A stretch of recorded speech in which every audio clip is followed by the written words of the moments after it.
बिस्मिल्लाहिर्रहमानिर्रहीम नहमदुहु व नुसल्ली अला रसूलिहिल करीम अम्मा बाद। मोहतरम नाज़रीन इकराम, एक साहिबा ने हमारे पास कमेंट किया, अस्सलामु अलैकुम मुफ्ती साहब, 21 जुलाई को अल्लाह ने हमें बेटी दी है, ये जितने नाम लिखे हैं इनका मतलब बता दीजिए प्लीज़, और इनमें कौन सा नाम सही रहेगा। मीरल, इज़्ज़ा, मिनहा, इंशा, आयज़ल, इरहा, मशाल, आयत। वालेकुम अस्सलाम वरहमतुल्लाहि वबरकातुहू। चलिए सबसे पहले तो मैं आपको इन नामों की मालूमात और इनके मानी आपको बताऊंगा, और साथ ही साथ आपको ये भी बताऊंगा कि इनमें कौन सा नाम रखना दुरुस्त रहेगा।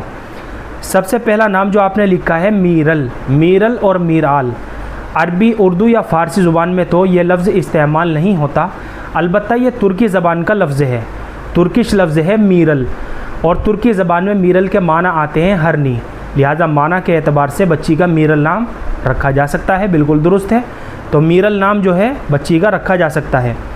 दूसरे नंबर पर जो आपने नाम लिखा है मिनहा, आखिर में बड़े हा के तलफ़ुज़ के साथ मिनहा और मीम के नीचे ज़ेर के साथ, अरबी ज़ुबान का लफ्ज़ है, और अरबी ज़ुबान में मिनहा के माना आते हैं तोहफ़ा और अतिया। तो तोहफ़ा और अतिया को अरबी ज़ुबान में मिनहा कहते हैं, बड़े हा के तलफ़ुज़ के साथ। ये नाम भी बच्ची का रखा जा सकता है, अच्छा नाम है। और छोटे हा के साथ जो लिखा जाता है मिनहा, ये इसका सही तलफ़ुज़ नहीं है, ये बिल्कुल गलत तलफ़ुज़ है इसका, छोटे हा के तलफ़ुज़ के साथ मिनहा। असल जो इसका तलफ़ुज़ है ना, वो आखिर में बड़े हा के तलफ़ुज़ के साथ है मिनहा, इसके माना आते हैं तोहफ़ा और अतिया। बच्ची का ये नाम रखना भी दुरुस्त है। तीसरे नंबर पर आपने नाम लिखा है इंशा, अलिफ़ के नीचे ज़ेर के साथ इंशा, अरबी ज़ुबान में पैदा करने को और ईजाद करने के माना में इस्तेमाल होता है। इंशा, अलिफ़, नून, बड़ा शीन, अलिफ़ और आखिर में हमज़ा, इंशा, अरबी ज़ुबान में पैदा करने और ईजाद करने के माना में ये लफ्ज़ इस्तेमाल होता है।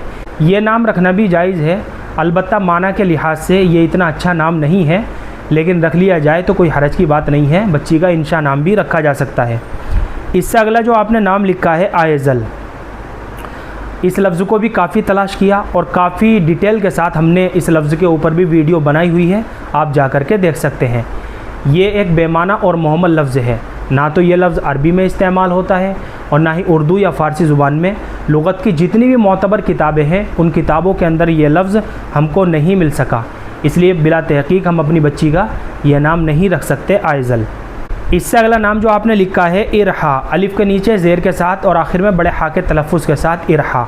लुग़त की जितनी भी मोतबर किताबें हैं उन किताबों के अंदर ये लफ्ज़ इस्तेमाल नहीं होता, अलिफ़ के नीचे ज़ेर के साथ इरहा।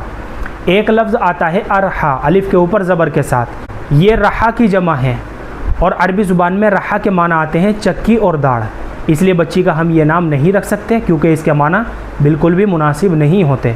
तो इरहा या अरहा दोनों तरह से हम अपनी बच्ची का नाम बिल्कुल भी नहीं रख सकते, यह कोई अच्छा नाम नहीं है। इससे अगला नाम जो आपने लिखा है मशाल, मीम के ऊपर ज़बर के साथ, मीम, बड़ा शीन, आइन और आखिर में लाम, मशाल। मशाल जो है ना, आग लगाने के आला को कहते हैं, आग लगाने का कोई आला या आग लगाने की चीज़, रोशनी का आला।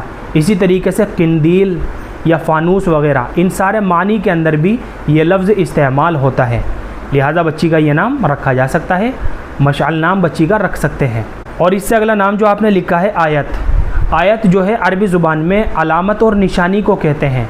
इसके अलावा आम इस्तिलाह में आयत का लफ्ज़ कुरान करीम के मखसूस हिस्से के लिए इस्तेमाल होता है, जिसके आखिर में उमूमन वक्फ़ होता है। तो बच्ची का खाली आयत नाम रखना तो बिल्कुल भी मुनासिब नहीं है, अलबत्ता आयत फ़ातिमा करके बच्ची का नाम रखा जा सकता है। आयत फ़ातिमा के माना है फ़ातिमा की निशानी या फ़ातिमा की अलामत। अब इसके माना भी अच्छे हो जाएंगे और इस नाम को भी निस्बत हासिल हो जाएगी।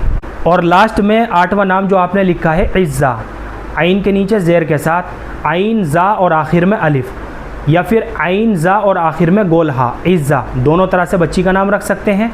आइन के नीचे ज़ेर के साथ इज़्ज़ा, इसके माना आते हैं इज़्ज़त, क़ुव्वत, गलबा और शराफत। इन सारे मानी के अंदर ये लफ्ज़ इस्तेमाल होता है, अलबत्ता आइन के ऊपर ज़बर के साथ अज़्ज़ा, ये बहुत प्यारा नाम है, बहुत खूबसूरत नाम है, क्योंकि ये एक सहाबिया का नाम है और फ़लस्तीन के एक शहर का भी नाम है अज़्ज़ा। तो मेरा मशवरा ये है कि इज़्ज़ा के बजाय आप अज़्ज़ा करके बच्ची का नाम रखें। अज़्ज़ा क्योंकि सहाबिया का भी नाम है, लिहाजा बच्ची का ये नाम रखना बाइस बरकत होगा। और इज़्ज़ा करके भी बच्ची का नाम रखा जा सकता है। दोनों तरह से बच्ची का ये नाम रख सकते हैं, इज़्ज़ा करके भी रख सकते हैं और अज़्ज़ा करके भी बच्ची का ये नाम रखा जा सकता है। तो ये टोटल आपने 8 नाम लिखे थे, मैंने आपको तफसील के साथ समझा दिया है इनमें से कौन सा नाम रखना है और कौन सा नाम नहीं रखना है। और ये बात भी आप अच्छी तरह समझ लीजिए कि बच्चे की पैदाइश की तारीख़ और वक्त के एतबार से नाम रखने का तसव्वुर बिल्कुल भी दुरुस्त नहीं है। बस इतनी सी बात है कि बच्चों के नाम अंबिया इकराम, सहाबा इकराम, सहाबियात और अज़वाज मुताहिरात या फिर उम्मत की जो नेक और बरगुज़ीदा ख़वातीन गुज़री हैं, अल्लाह वाली ख़वातीन गुज़री है, उनके नामों पर बच्चियों के नाम रखे जाएं ताकि उन नामों के असरात हमारे बच्चों की ज़िंदगी के ऊपर भी पड़े। उम्मीद करता हूँ कि आपको अच्छी तरह समझ में आ गया होगा। अल्लाह हम सबको सुन्नत व शरीयत पर पाबंद फरमाए। फ़क़त वल्लाहु आलम।